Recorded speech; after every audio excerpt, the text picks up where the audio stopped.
12वीत असताना ना केमिस्ट्रीचं प्रॅक्टिकल म्हणजे आमच्या डोक्यावरूनच जायचं. मग त्या लॅबमधून पळ काढण्यासाठी आम्ही वेगवेगळे प्लॅन करायचो. त्यातल्या एका प्लॅनचा किस्सा मी या कवितेतून मांडणार आहे. जर ही कविता तुम्हाला आवडली तर नक्कीच कमेंट करायला विसरू नका आणि ही कविता शेअर करा आणि चॅनलला सबस्क्राईब करा. लॅबमध्ये होता रसायनांचा उग्र असा वास आणि डोक्यावर होता प्रॅक्टिकलचा फास.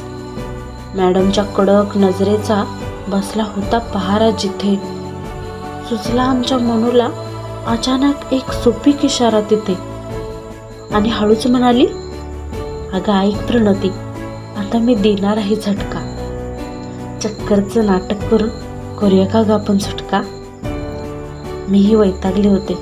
मीही म्हटलं हो चल. मग डाव झाला पक्का. पण कोणाच ठाऊक होतं लागणार आहे धक्का. आणि मनू पडली की चक्कर येऊन.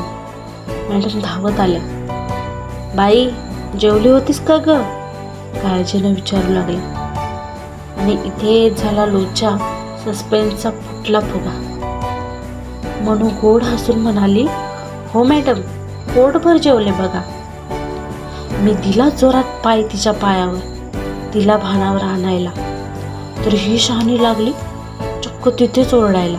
माझं धाबच दणाणलं, चांगलाच फुटला घाम. मॅडमना आता काय सांगू मी, फसले आता आपलं काम. गॅस होऊन पोट दुखते सांगून कसं बस बाहेर पडलो. तरी हिला हसू आवरेना. आता या मनूला काय म्हणू. तोंडात कोंबली ओढणी आणि कसा बसा लॅबचा गेट गाठला. आणि मला हसू की रडू कळेना, पण हिचा हसण्याचा बांध फुटला.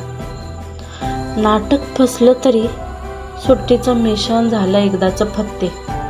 पण मनूला चांगला चोप देऊन मनाला हयेसे वाटू लागते.